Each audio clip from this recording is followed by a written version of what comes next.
Olá e sejam muito bem-vindos ao novo episódio do Salto Ofensivo. O meu nome é Tomás Carneiro e este é o episódio 62 do Salto Ofensivo. Sinceramente, com o medo de que acontecesse alguma coisa ou que existissem algumas trocas que acabaram por existir, mas nada pensava que ia ser mais significativo. Uh, não vou ter um episódio mais temático, ou seja, vai ser mesmo como uma análise ao que aconteceu durante esta semana. Uh, Na NBA. E pronto, podemos começar mesmo por essa troca, não é? As peças começaram-se a mexer. Uh, Isto foi a primeira troca a sério, a troca de Cam Reddish, sinceramente, não acho que tenha sido uma troca realmente significativa. Pronto, eu acho que é uma, como disse na altura, uma troca que simplesmente precede outras trocas. Acho que é mais. Será mais essa ahm, a perspectiva que podemos ter sobre essa troca. Esta aqui já me parece um bocado mais simples, ou não, porque eu já estive a ver algumas análises e pode ser que também seja uma percepção errada que podemos ter desta troca. Porquê? A troca que tivemos então foram os Clippers que trocaram Eric Bledsoe, Justice Winslow, Keon Johnson, ahm, a pick de segunda ronda 2025 de Detroit, uh, por Norman Powell e Robert Covington. Então, o que é que isto significa? Eu acho que isto aqui significa, para os Blazers pode ter obviamente dois significados. Não é muito difícil, não é? Isto pode ser claramente uma situação em que por parte dos Blazers eles podem simplesmente estar a começar já a arrumar a casa para trocar pronto, para fazer o rebuild. A verdade é que a ascensão da Fernie Simons, a ascensão de Nasir Little, dá algum potencial de que ir para essa via não é assim algo tão absurdo quanto isso. E acho que pode ser esse o rumo a tomar por parte dos Blazers, obviamente. Ou seja, o próximo passo seria trocar. Pronto, seria trocar Damian Lillard, que não sei se será a melhor opção, porque lá está Damian Lillard neste momento. O valor está longe de ser o mais alto por ele, tendo em conta a lesão. Mas trocar CJ McCollum, talvez, Yusuf Nurkic, que está no último ano de contrato e tem jogado bastante bem. Ou seja, eu não sei até que ponto não será esse o rumo a tomar por parte por parte então dos Portland Trail Blazers.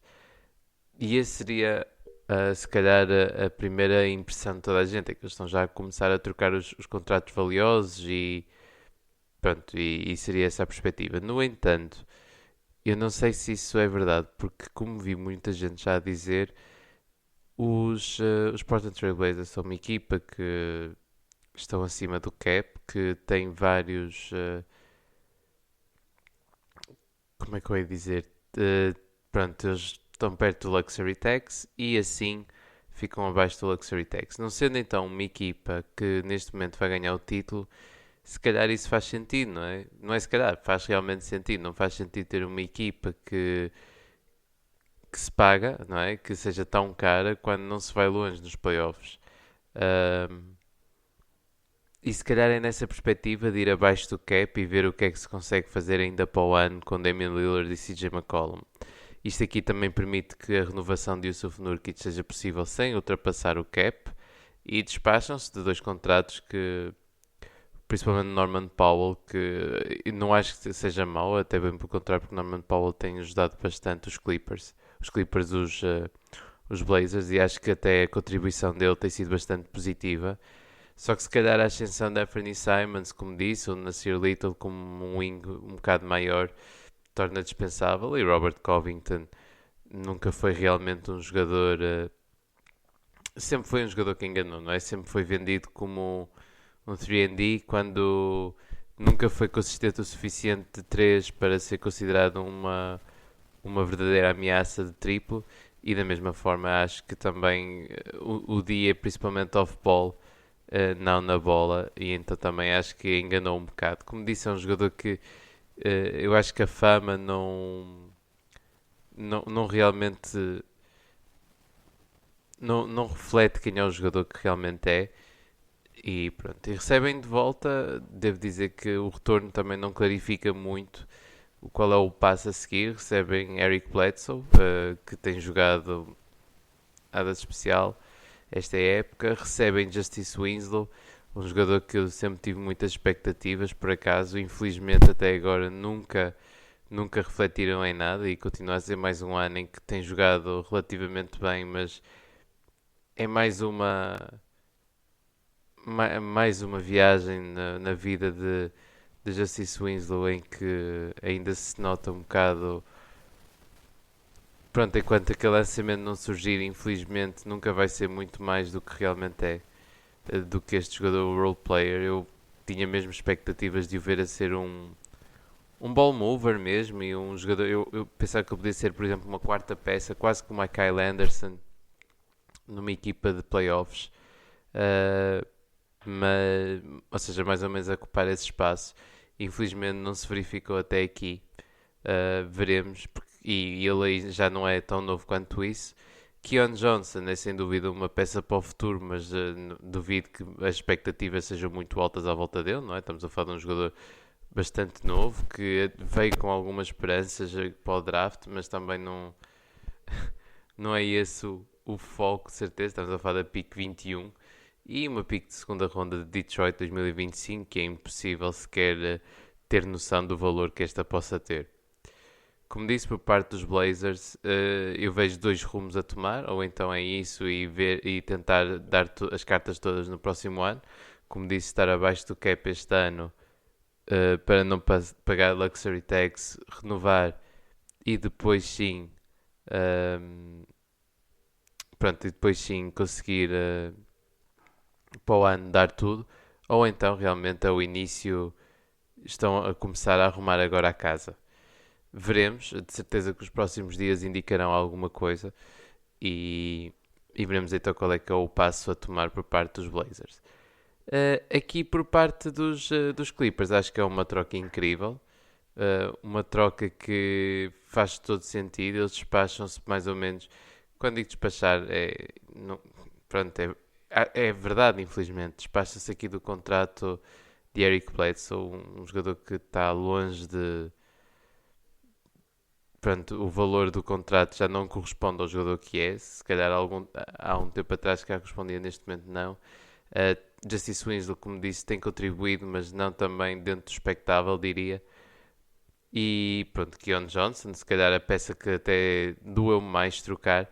Mas em retorno tem um jogador como Robert Covington, que pode sem dúvida ajudar esta equipa, até porque ele é um mais defesa de sistema do que um defesa one-on-one, como disse, e isso aí penso que pode ajudar bastante os Clippers, principalmente numa equipa com Paul George com Paul George e com Kawhi Leonard.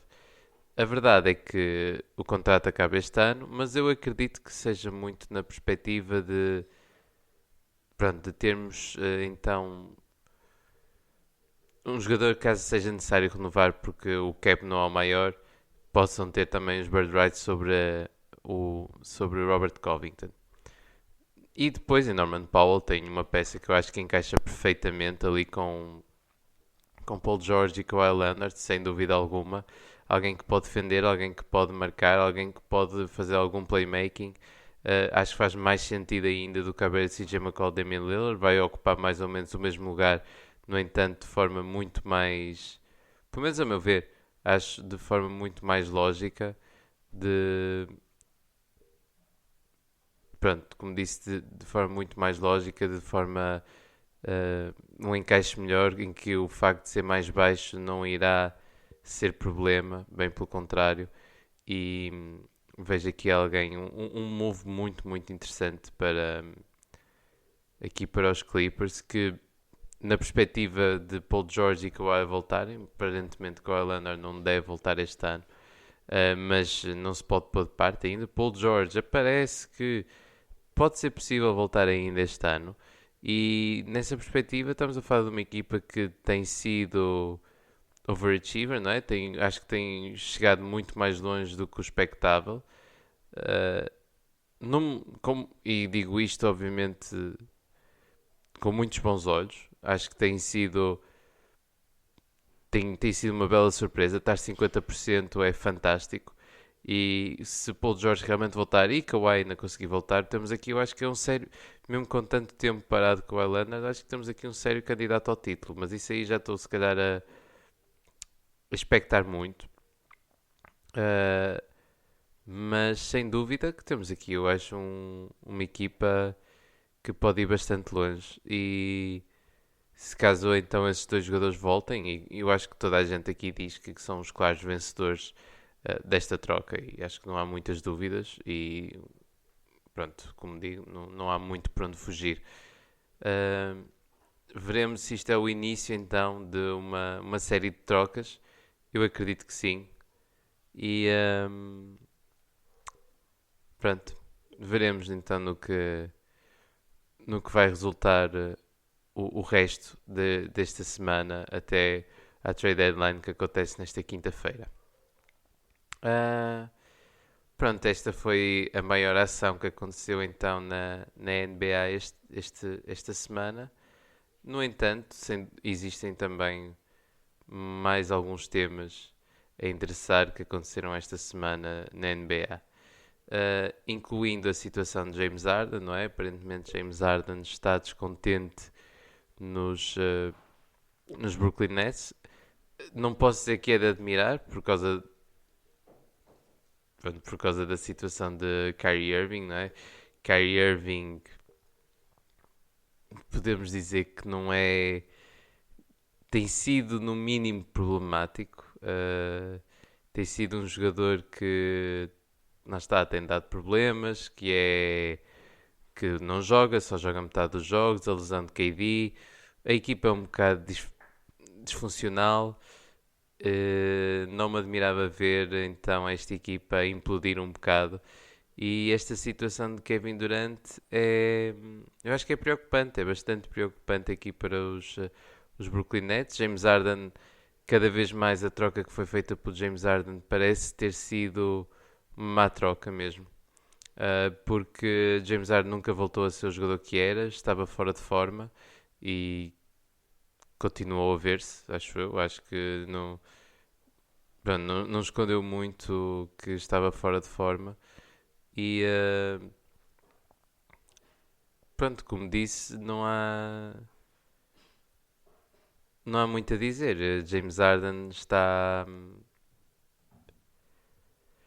infeliz e duvido que sinceramente será trocado. Porque apesar de tudo, não acho que os Brooklyn Nets vão tentar trocá-lo. Eu acho que eles vão ver se conseguem na mesma dar alguma coisa à volta. A não ser que James Harden diga claramente que não vai renovar pelos Brooklyn Nets no final do ano. Aí, nesse caso, vejo acontecer uma troca. Só que eu acho que eles, apesar de tudo, vão tentar na mesma continuar. Porque isto aqui é uma situação que nunca se viu. O Kevin Durant ainda pode voltar. E vai voltar, não é? Pode voltar, irá voltar.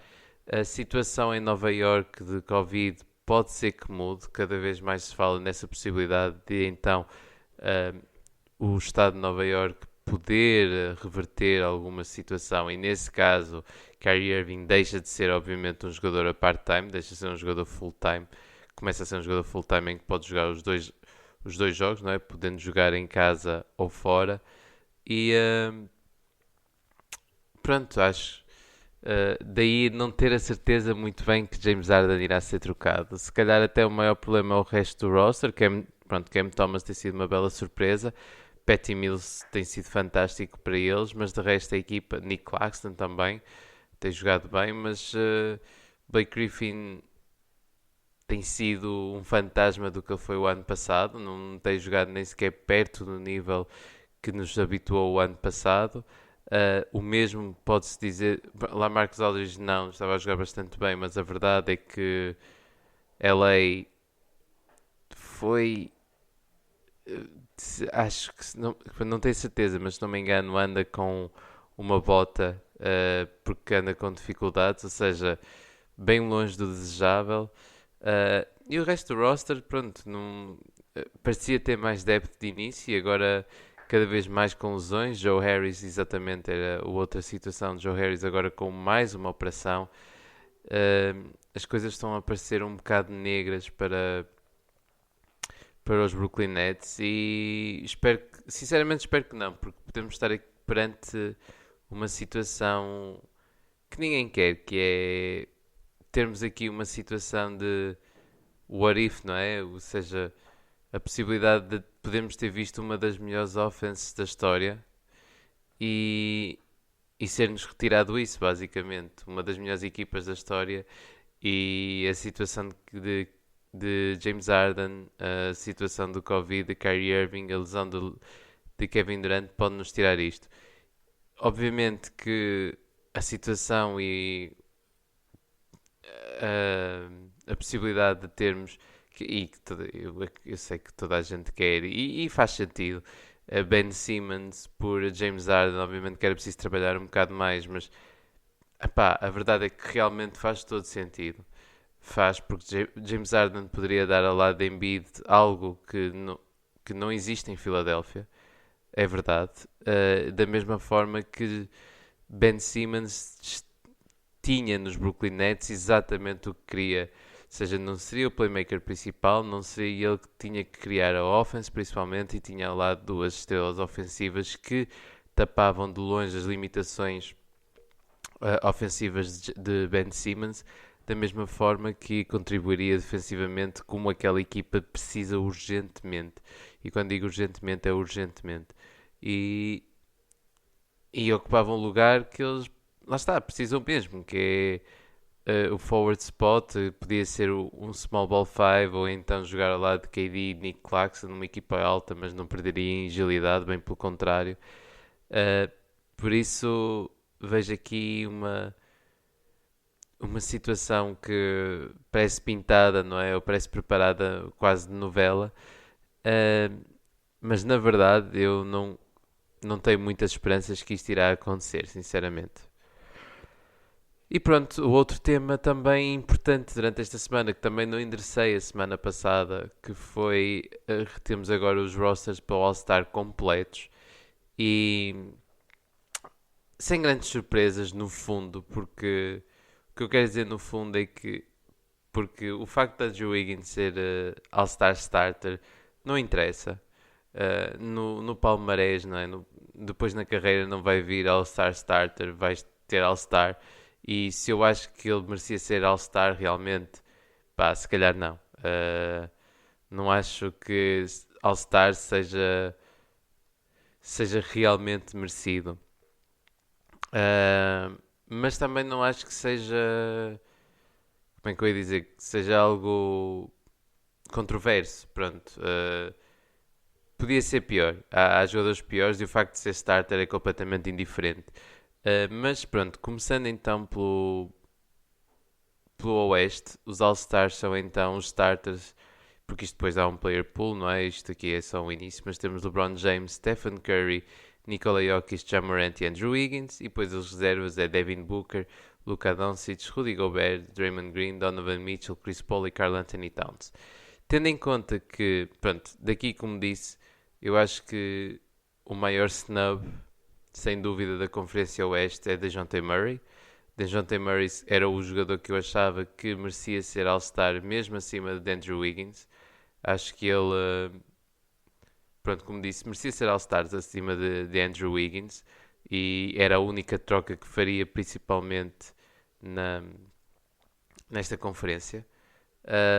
Mas tendo em conta que então não devemos ter Andrew Wiggins não, Draymond Green para o All-Star, não devemos não vamos ter, porque ele claramente disse quando foram anunciados e ele basicamente pediu para ser o DeJounte Murray pronto por ele e acho que é isso que vamos ter. A maior diferença que eu tenho aqui em relação aos meus All-Stars, como disse, eu tinha SGA, uh, em vez de todo o resto. Na altura que fiz foi bastante mais cedo, em vez de Andrew Wiggins, TSG em vez de Andrew Wiggins.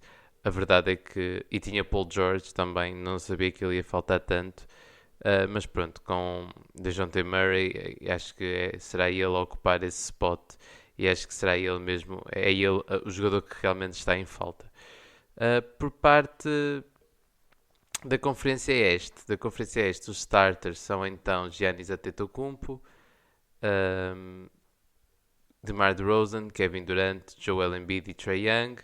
E depois Jimmy Butler, Darius Garland, James Harden, Zach LaVine, Chris Middleton, Jason Tatum e Fred VanVleet. Por parte aqui do Oeste, devo dizer que o facto de Fred VanVleet ser All-Star é fantástico. Um jogador undrafted que foi sempre apontado o facto de ele ser muito pequeno e que ia ter muitas limitações defensivas e ia ser impossível jogar na NBA, que deu a volta a isso, que ganhou posição numa equipa que tinha point guard secundário. Atenção, os Raptors na altura tinham Delon Wright para o lugar que Fred VanVleet veio ocupar, e ele tornou Delon Wright dispensável, e Delon Wright era muito importante para aquela equipa porque podia jogar ao lado de DeRozan e de Kyle Lowry como um backcourt ainda bastante alto e tinha uma defesa incrível. Delon Wright é uma grande defesa. Ele chegou lá, conseguiu ganhar os seus minutos, fez parte de uma equipa de título em que foi importantíssimo nas finais, não esquecer, depois de ter o filho, foi muito, muito importante para aquela equipa. E depois da saída de Kyle Lowry assumiu completamente, e a história de Fred VanVleet, Bet on Yourself, é incrível, é mesmo incrível. E pronto, como disse, é muito bom ter então Fred VanVleet como All-Star, principalmente como fã dos Raptors. Pronto, é fantástico mesmo. Fico mesmo muito, muito feliz por ter Fred VanVleet, até acho porque ele merece completamente. E foi uma história muito bonita de acompanhar desde o início da época. Do início da época, não, do início da carreira dele, desde undrafted para agora um All-Star. É um crescimento tremendo e completamente merecido. Aqui a maior surpresa, eu diria que Chris Middleton. Eu acho que não seria All-Star em boa parte dos ballots, pelo menos eu acho que a maioria das pessoas não iria pôr Chris Middleton como All-Star. Uh, e a verdade é que eu também concordo, porque Chris Middleton é o senhor consistência, sem dúvida, 25-5, as médias basicamente. Uh, Mesmo assim, não acho que seja merecido. Eu acho que, mesmo da equipa, é isso que eu queria dizer. Se fosse a dar alguém dos Bucks, não seria Chris Middleton. Seria sim Jrue Holiday. Acho que Jrue Holiday neste momento é realmente o All-Star, o segundo All-Star dos Bucks, a escolher um All-Star dos Bucks. E acho que essa é se calhar a maior controvérsia que existe. Também existe um jogador que sem dúvida que merece ser All-Star e não está a ser All-Star, que eu também acho que é o maior snub, a parte de John T. Murray, que é Jarrett Allen. Jarrett Allen, eu percebo que escolher dois Cavs também se calhar é um bocado exagerado, não é? Porque a equipa está de facto muito bem, mas também será que merece dois All-Stars? E eu percebo Darius Garland porque é o mais flash e é ele que faz a offense, não é? E a verdade é que não sabemos até que ponto as médias de Jarrett Allen não podem estar inflacionadas por Darius Garland, mas acho que isso é tirar mérito a Jarrett Allen, porque não acho que isso seja a situação. Não é tipo Chris Paul, que todos os postos que jogam com ele têm médias muito melhores, mas acho que realmente o maior snub é Jarrett Allen. No entanto, quem poderia sair, não é? Não tendo Jrue Holiday, Chris Middleton acho que seria a opção a sair então, mas acho que poderia ser substituído, como disse, por Jrue Holiday também. De resto é complicado tirar. Se KD não regressar a tempo, que é uma possibilidade, podemos ter, acredito, Jarrett Allen nesse lugar, ou então Lamelo Ball. Também não me admirava ver Lamelo. E acho que se calhar Domantas Sabonis podia ser mencionado, mas a lesão também aqui deixou um bocado em baixo.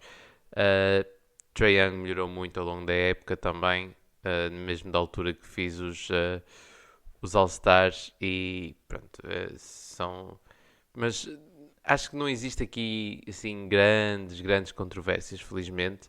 E acho que estamos perante um All-Star interessante, com um bom roster, e vamos ver então se temos ainda DeJounte Murray como primeira vez All-Star, assim como o Jarrett Allen, que eu acho que é bastante possível esse cenário, tendo em conta as lesões que existem nas bastantes conferências. Ah, e pronto, aqui um episódio mais curtinho. Vou passar se calhar já aos prémios da semana, até porque o próximo episódio imagino que seja bastante mais preenchido, com bastante mais animação, não é? Tendo em conta que iremos ter de certeza bastante mais animação por causa da trade deadline. Pelo menos quero imaginar isso. E então decidi também fazer um mais curtinho e analisar os três principais temas da semana. E pronto, aqui passando já para os prémios desta semana. E o MVP desta semana para mim vai para Chris Paul. Chris Paul, não sei se há noção das médias que Chris Paul tem neste momento, mas Chris Paul está com médias de 18 pontos, 5 ressaltos, isto na última semana, obviamente, 13 assistências e meia, com um turnover e meio. Isto é completamente absurdo. Eu vou repetir porque eu acho que 13 assistências e meio para um turnover e meio ele faz 9 assistências sem turnovers, ele faz 9 assistências por turnover. É completamente absurdo. Com duas steals por jogo, com meio bloco, 50% de field goal, 82% de free throw. Numa semana bastante complicada, aparentemente se calhar não é, mas é muito complicada porque estamos a falar de uma semana em que eles estiveram toda fora. Ganharam aos Spurs, aos Nets e aos Wizards e perderam aos Hawks, que têm estado bastante melhor. E Chris Paul teve uma semana tremenda. Eu acho que conseguir organizar o jogo de forma tão eficiente é algo que só cabe mesmo aos maiores génios que alguma vez pisaram um corte de basquetebol. E daí ter que pôr Chris Paul como MVP, mesmo tendo uma derrota em 4 jogos, mas ainda por cima tendo em conta que estavam tudo fora. E pronto, incluindo pronto, todo o trabalho que Chris Paul faz fora e dentro de campo, que não são só as estatísticas que refletem. Depois, aqui para o lugar para a equipa da semana e para o treinador da semana, eu vou já dizer o mesmo. Eu considerei dar a Billy Donovan, que os Bulls tiveram 3 vitórias e uma derrota, e com a quantidade de lesões que continuam a ter, sem dúvida que é um feito considerável, mas não vou dar.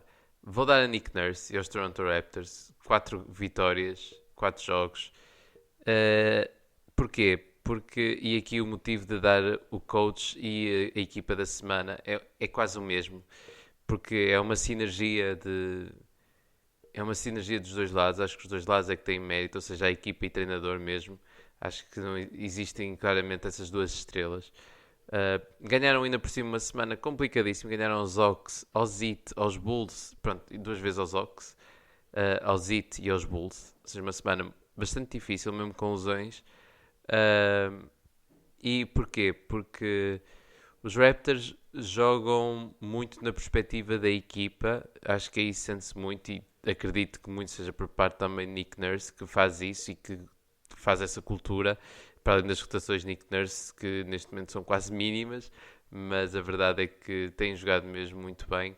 Mas vão muito, como eu estava a dizer, na perspectiva de quem está quente é que joga, ou seja, é ele que tem os lançamentos, o jogo vai ser para ele e para mais ninguém, ou seja, montam um jogo para quem realmente está bem, não para as estrelas. O que eu quero dizer, por exemplo, no início, Gary Trent, no início desta semana, Gary Trent teve on fire, então foi ele que lançou mais nos Raptors, porque era ele que estava on fire e é ele que estava a dar as vitórias, principalmente do lado ofensivo. E muitas vezes é isso que se procura quem está em campo, quando jogam muito na perspectiva, são jogadores inteligentes em que jogam muito na perspectiva de procurar quem realmente está melhor, em vez de ser sempre os mesmos jogadores. E estamos a falar de uma equipa que, como disse, está a jogar imenso. A rotação é bastante reduzida, estamos a falar de uma rotação de 8 pessoas, mínimo, não é? Como digo, a rotação é então Chris Boucher, Delano Banton, Fred VanVleet, Gary Trent Jr., Eugene Onobi, Pascal Siakam, Precious Achiuwa e Scottie Barnes. Pá, no entanto, a equipa joga mesmo muito bem. Como disse, Pascal Siakam também, a subida de nível de Pascal Siakam é tremenda. A compensar quase um bocadinho que houve uma descida de nível por parte de Fred VanVleet depois de ter sido anunciado All-Star, se calhar quase como alívio, porque o homem tem trabalhado como tudo, tem jogado muitos, muitos minutos. Uh, Pascal Siakam, como disse, tem sido tremendo. Scottie Barnes continua a jogar bastante bem e o lançamento de Scottie Barnes ser real e cada vez mais real continua a ser uma surpresa tremenda. Chris Boucher tem jogado melhor, não tão bem como jogou no início, a meio da época. Teve um início mais fraco, mas tem estado melhor. Como disse, Gary Trent tem estado on fire. OG tem lançado muito bem, eu acho que as pessoas não têm noção. Só que, como não há necessidade de lançar mais e de criar mais lançamento, não tem feito. Mas Pascal Siakam, e diria que também um dos snubs do All-Star, e acho que um dos nomes a estar atento a substituir, porque é uma equipa que também está a subir muito os Raptors. Siakam tem sido incrível.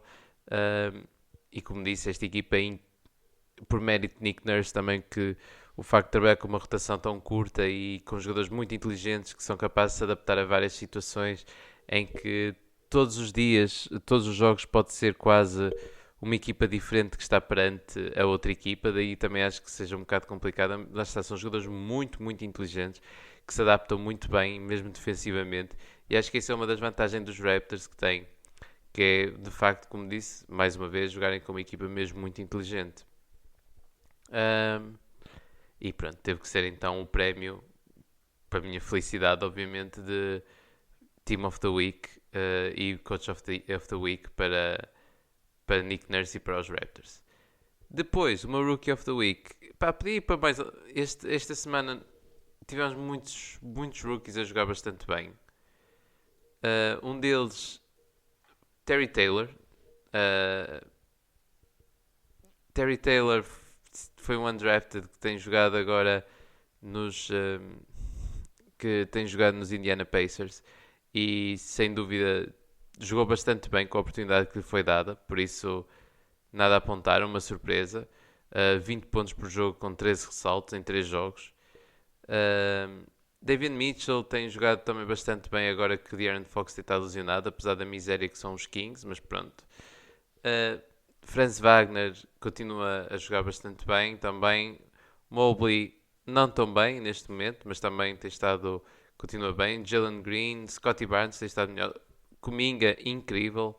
Trey Mann também. Cam Thomas com um jogaço a meio da semana. Zaire Williams tem aparecido. Ou seja, estamos perante uma draft classe incrível mesmo. É fenomenal a qualidade que temos nesta draft classe. Ayo Dosunmu, que também um jogaço tremendo. Herb Jones continua a contribuir imenso. E eu podia continuar aqui por muitos. Mas o rookie da semana vai para Josh Giddey, principalmente pelo trabalho que fez. Trey Mann também teve bem. Não esquecer de Trey Mann e o trabalho importante que fez nos OKC, não é? Porque estou a falar dos OKC. Mas aqui dar o prémio, não é? A Josh Giddey, porque ele teve que assumir as rédeas de uma equipa que perdeu então a SGA e conduziu os OKC a 3 vitórias em 4 jogos, o que é de impressionante. Com 17 pontos por jogo, 8 ressaltos, 6 assistências, uma steal, com 50% de field goal, 78% de free throw. Por isso não há muito a apontar mesmo. Acho que tem estado mesmo muito bem. E como disse, não há muito a apontar por parte de Josh Giddey, que até agora fez um excelente trabalho com o que lhe era pretendido e tem sido uma surpresa e continua a surpreender quem ainda é um bocado cético em relação a onde foi escolhido no draft. E pronto, depois o restante, os prémios da semana, ou seja, a minha All-NBA Team, vai então. Temos aqui, como disse, obviamente o meu MVP tem que estar, não é? Estou a falar de Chris Paul. Chris Paul aqui como um dos guards. O outro guard será então Trae Young. Trae Young também. Eu não sou o maior apreciador de Trae Young, não sei se já perceberam, mas a verdade é que teve uma semana também incrível. Trae Young então com 34 pontos, 4 ressaltos, 10 assistências, 0.3 steals, com 55% de field goal e com 55% de field goal e 41% de triplos e 77% de free throw. Conduziu os Hawks a uma semana 2-1 quando ele esteve presente, e os Hawks perderam o outro jogo, mas ganharam aos Lakers e aos Suns e perderam 2 vezes contra os Raptors. Pronto. Depois, aqui os outros forwards. Os forwards vai para DeMar DeRozan, 28 pontos por jogo, 6 ressaltos, 7 assistências, 2 steals, com 51% de field goal, 33% de triplos e 97% de free throw. Uma máquina a acertar free throws, este DeMar DeRozan. Conduziu então os Bulls, como disse, a uma semana de 3-1, em que ganharam aos Blazers, aos Magic e aos Pacers, e perderam simplesmente contra os Raptors. Ou seja, os Raptors aqui a ser o comum entre as várias equipas que perderam um jogo. No outro forward spot está então Pascal Siakam, que teve uma semana tremenda e cada vez mais a cimentar o caso de snub de All-Star, com 25 pontos, 11 ressaltos, 5 assistências, 2 steals, 1 bloco, com percentagem 50-50-80, basicamente. Como disse, a conduzir os Raptors a uma vitória de uma semana de 4-0. E por fim, surpreendentemente, e cada vez mais consistentes, eu acho, no center spot temos Karl Anthony Towns com os Wolves, que de uma semana de 3-0, em que ganharam aos Jazz, aos Nuggets e aos Pistons, em que Karl Anthony Towns com médias 25, 12, 7, com uma steal e um bloco. Por isso, uma semana muito positiva aqui para os Blazers, os Timberwolves. E pronto, foi assim esta semana. Agora, falando só de algumas exibições que não foram aqui consideradas, que não falei. Pronto, John Collins tem jogado bem também. Isto aqui, como digo, vou sempre por equipa. DeAndre Hunter continua, e pronto, John Collins, Kevin Huerter. Por parte dos Boston Celtics, dizer que Josh Richardson tem subido lentamente de performance, tem jogado cada vez melhor. Por parte dos Nets, se calhar só falar de um grande jogo de Nick Claxton, de 23 pontos, 11 ressaltos e 5 blocos, ou Cam Thomas, que marcou 30 pontos também no outro dia, por isso 2 boas exibições muito positivas. Por parte dos Hornets, LaMelo Ball com o jogo 38-6-9 com 2 steals, se calhar o ponto mais alto desta semana.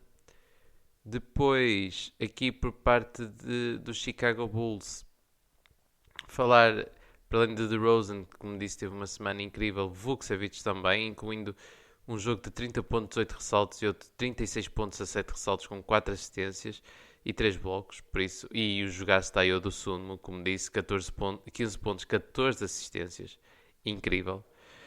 Por parte dos Cavs, temos aqui o renascimento de Kevin Love é cada vez mais real, não é? 2 jogos a vir do banco com 21-13 e outro com 25-9. Evan Mobley com um jogaço de 29 pontos, 12 ressaltos. Ou então Jared Allen, quando soube que não ia ser All-Star, com 29 pontos, 22 ressaltos. Scary. Parte dos Mavericks, se não fosse a semana mais negativa, Luka Doncic brilhou. 34-12-11, 46-10 e 33-13-15 são as statlines. Para além de falar que Reggie Bullock também, cada vez mais consistente, e isso é importante. Os Nuggets, Jokic, apesar de ter sido incrível, não tiveram algumas derrotas, mas uma das statlines mais absurdas foi 18-9-15 ou 25-12-9. Bryn Forbes também a jogar bem a via do banco. Parte dos Pistons, falar se calhar que Cade Cunningham com um triplo-duplo, com 19-10-10, com 3 blocos, com 3 steals. Sadiq Bey com 2 jogos acima dos 20 pontos, incluindo 3 jogos acima de 20 pontos, incluindo um com 31.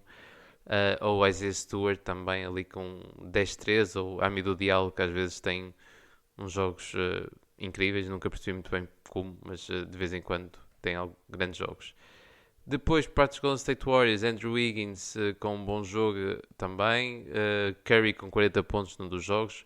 Outro jogo que foi bastante positivo, acredito, foi ver Moses Moody com 20 pontos a vir do banco, ou Jordan Poole com 31, para além de que falar também de Kevon Looney, que tem sido bastante positivo e bastante importante para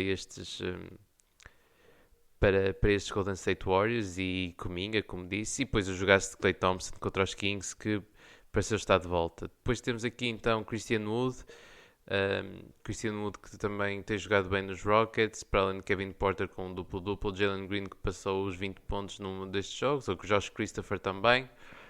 O jogaço, para além de, como disse, Terry Taylor, que tem jogado bastante bem, incluindo um duplo-duplo 24 pontos, 16 ressaltos, ou Isaiah Jackson também 26 pontos, 10 ressaltos, mas Caris LeVert com uma boa semana, aumentar o trade value, incluindo no jogo 42 pontos, 5 ressaltos, 8 assistências. Os Clippers, falar então Reggie Jackson, tem sido tremendo, Marcus Morris, Ibaka, Amir Coffey, Brandon Boston Jr., Luke Kennard. Lakers, apesar da semana não ser a melhor, AD tem voltado de forma tremenda, incluindo dois duplos de mais de 30-15, 30-15, 2-3 e 30-17, 2-2-2. Malik Monk também tem sido fantástico, num jogo com 33 pontos, 10 ressaltos, 5 assistências, outro jogo com 21 pontos, 7 ressaltos, 7 assistências, e outro jogo com 29 pontos, e LeBron James também com um triplo-duplo, 29, 13, 10. Semana, apesar de alguns resultados um bocado mais negativos, foram bons. Depois, por parte dos Memphis Grizzlies, Desmond Bane, Jaren Jackson Jr., Ja Morant, Isaiah Williams, como disse, importante, mas é incrível vê-los, estas estatísticas não dizem muito. Max Strus, por parte dos Miami Heat, e Bam Adebayo, que está a voltar em forma, sem dúvida, Jimmy Butler também. Milwaukee Bucks, Bobby Portis, para além dos suspeitos do costume, mas faz cada statline de 33, 15 e 11 de Giannis. Os Wolves, o normal, mas Taurean Prince tem surgido, talvez importante dar-lhe minutos se querem trocá-lo, se calhar é mais nessa perspectiva. Os Pelicans têm jogado cada vez melhor, e aqui Herb Jones e Jackson Hayes, Brandon Ingram, cada vez melhores. New York Knicks, RJ Barrett também cada vez mais positivo, incluindo um jogo de 36 pontos, 8 ressaltos, e Julius Randle com 32, 16, 7 com 2 blocos. Lu Dort também tem sido fantástico, importantíssimo para além de Josh Giddey, incluindo um jogo de 30 pontos. Nos Magic, Franz Wagner, Cole Anthony, Wendell Carter e Jalen Suggs sem dúvida muito melhor. E Shuma Okiki também. Tyrese Maxey também uma semana bastante boa, incluindo um jogaço de 33 pontos com 8 assistências. Embiid continua também monstruoso e Tobias Harris cada vez melhor. Phoenix Suns, para além de Chris Paul, temos então Bismack Biyom que continua a jogar bem, DeAndre Ayton que regressou bem e Devin Booker, Michael Bridges. Portland Trail Blazers, Anthony Simons, Yusuf Nurkic, Ben McLemore também, e o último jogo de Norman Powell foi bastante bom também. Sacramento Kings, tivemos uns minutos de Demias no Madison Square Garden, mas mesmo assim não foi muito. Mas podemos destacar que Tyrese Haliburton, apesar das derrotas, tem sido fantástico, incluindo o jogo de 13.6 assistências a 7 assistências, 6 saltos a 7 assistências, incrível. Por parte dos Spurs, Lonnie Walker, Keldon Johnson, DeJounte Murray, Derrick White, Jakob Poeltl, são muitos jogadores, e o regresso fantástico de Zach Collins, um jogador que eu tenho muitas expectativas e que acho que era dos poucos a dizer que não foi um mau contrato. Por parte dos Raptors, como falei já muito, Siakam, Gary Trent, Fred VanVleet, Chris Boucher, Scottie Barnes, por isso grandes jogos todos, mas cá a destacar uma statline, principalmente Pascal Siakam, 25, 13, 7, 2, 1. Nos Utah Jazz, Mike Conley, Trent Forrest, o Doka Azubuike, que teve bem com a oportunidade que lhe foi dada quando Rudy Gobert não teve no retorno de Donovan Mitchell, que também regressou bem. E por fim, os Wizards, apesar de estar aquilo um bocado shaky, ao menos Kyle Kuzma tem jogado relativamente bem, Montrezl Harrell também minimamente bem, e um triplo-duplo Spencer Dinwiddie. E pronto, chega então ao fim deste novo episódio do Ressalto Ofensivo. Espero que tenham gostado e acredito que para a semana terei um episódio bastante mais longo, porque acredito que vai haver muita animação nos próximos dias. Por isso, uma boa trade deadline para todos, que a vossa equipa façam boas trocas e ouvimos para a semana. Tchau!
I saw her so long